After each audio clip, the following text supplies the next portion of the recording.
Olá, meus amigos, e hoje na discussão do ciclo de 3 dicas que estamos dando aqui no canal sobre o tratamento da classe 2 utilizando o sistema Invisalign, vamos abordar alguns aspectos biomecânicos importantíssimos para tornar o sistema ainda mais eficiente.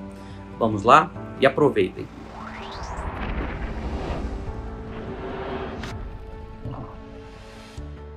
Então, as expansões, elas podem ser trabalhadas simultaneamente a proinclinação ou a retroinclinação de incisivos.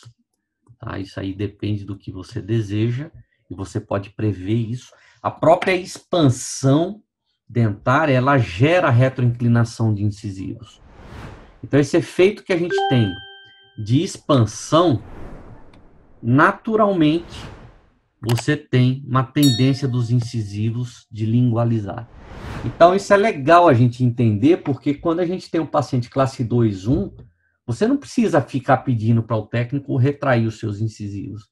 Porque conforme você vai expandindo, obrigatoriamente eles vão reposicionando para uma posição posterior. Se você não quer isso, você tem que solicitar, né? Você tem que falar, ó, eu não quero. Eu quero que mantenha os incisivos na posição original deles. Tá? Então, a gente pode trabalhar com isso. Tá? Dentro dos tratamentos da classe 2, o maior desafio são os efeitos colaterais. Toda vez que a gente tem uma distalização, a gente tende a ter uma vestibularização. E aí, essa vestibularização, muitas vezes, ocorre o quê? A desadaptação dos aparelhos na região anterior. E aí, o que a gente faz?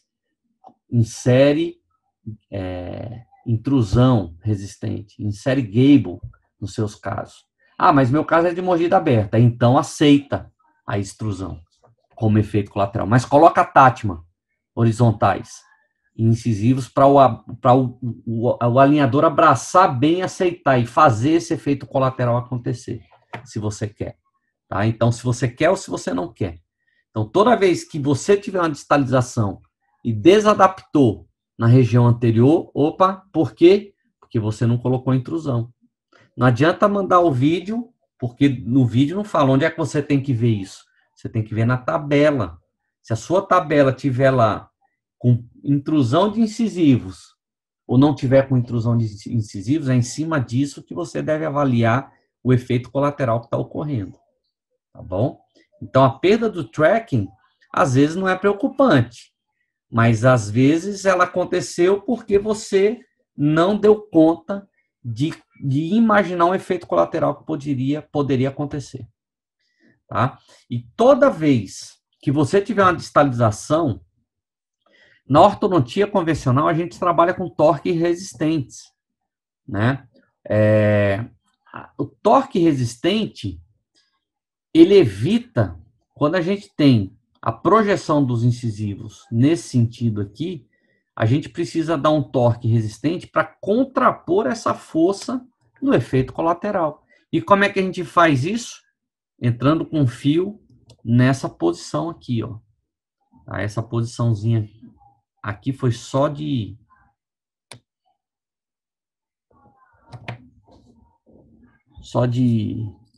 enfeite, porque não está representando o torque real que deveria ser dado, né? O torque real que deveria ser dado é esse aqui, ó. Para quê? Para gerar esse binário aqui, ó. Para gerar esse momento resistente. Para contrapor o efeito colateral. Então, olhem aqui na figura do lado direito. Você tem o alinhador tocando, empurrando, ou o pêndulo tocando na face palatina dos seus incisivos, porque está movimentando o molar. Então, essa força aqui, ela é uma força de efeito colateral. Né? Se isso aconteceu, vai gerar um momento. Se é um paciente classe 2-2, legal, esse momento aí eu quero, então deixa assim. Ah, mas ele é um classe 2-1, eu tenho que controlar. Ou ele é um classe 2, não 1, mas eu não quero que se transforme em 1. Então, você dá um torque resistente aqui, ó. Você tem que jogar, você tem que ativar o seu dispositivo de tal forma que o ápice radicular vá para vestibular, para resistir essa força aqui. Gui, e como você pede isso pro técnico? Você pode colocar no comando 3D e você pode solicitar para ele fazer o movimento de inclinação vestibular de de raiz é simultaneamente a distalização do molar. Tá?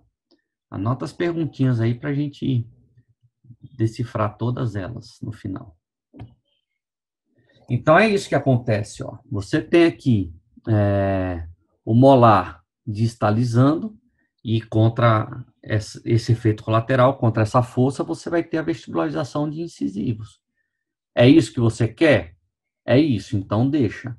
Não é isso que eu quero. Então, você gera um torque resistente dentro do bracket para gerar uma força que anule esse efeito de inclinação. Tá bom? Ah, mas no alinhador, como é que eu faço? Você vai pedir para o técnico fazer movimento de inclinação bucal radicular de 7 graus, de 10 graus, depende da quantidade que você tem essa necessidade. E você ainda pode solicitar para ele, porque a tendência aqui seria o dente se movimentar por translação. Tá? Porque você tem a força por vestibular e você agora tem uma força por palatina. Então você está gerando uma proporção momento-força que está gerando uma vestibularização. Ah, eu não quero de jeito nenhum isso daí. Então aí a gente tem que começar a pensar em tentar anular o máximo de efeito colateral. Aí, em vez da gente aceitar o padrão 25%, padrão V, a gente aumenta para 50%. Ah, mas é um paciente adulto, é um paciente de retratamento, é um paciente com corticais ósseas aí que eu tenho dúvida. Então, aumenta para 75% e ainda fala para a sua paciente assim, ó, pode ser que a gente precise colocar um DAT aqui para anular esse efeito colateral. Tudo bem? Tudo bem. Então, você já avisou, você já tomou todas as providências que cabem a você, biomecânica, mas você ainda depende da biologia dela. E se a sua intervenção não foi suficiente, você já avisou ela da necessidade ou não de colocar um DAT para te ajudar, um dispositivo de ancoragem. Tá bom? Então, no alinhador é extremamente possível esse controle radicular. A gente só precisa visualizar, tá bom? Nessa situação aqui, ó, de binário, onde a gente tem por objetivo esse momento de força, o alinhador ele funciona muito bem. Só que isso aqui gera uma tendência do alinhador fazer isso aqui, ó, pessoal, ó, se deslocar, ó. Então, é natural do alinhador. Então, se você não acoplar uma força de intrusão junto, resistente, você vai ter a perda do tracking. Então, essa relação de desadaptação do alinhador nos incisivos, ela é muito frequente. Por quê? Porque a gente não conseguiu imaginar, e agora daqui para frente nós vamos, imaginar que o alinhador ele tem uma tendência de desadaptar em casos que eu quero distalização de molares. Então, a partir de agora, você vai analisar, primeiro, se você aceita a extrusão ou não do seu incisivo. Segundo, que você tem que incorporar intrusão ou não, dependendo do que você quer. E se você quiser realmente controlar isso, é acoplar uma força de intrusão. E se você quer extrusão, então você não acopla a intrusão, mas você coloca uma tátima aqui para poder permitir que o efeito colateral ele traga junto o seu incisivo, senão ele vai escapar do seu incisivo. E isso é uma dica valiosíssima, anotem isso daí, tá? Para não esquecer mais. Coloquem do seu lado quando vocês forem fazer um clean check da próxima vez aí.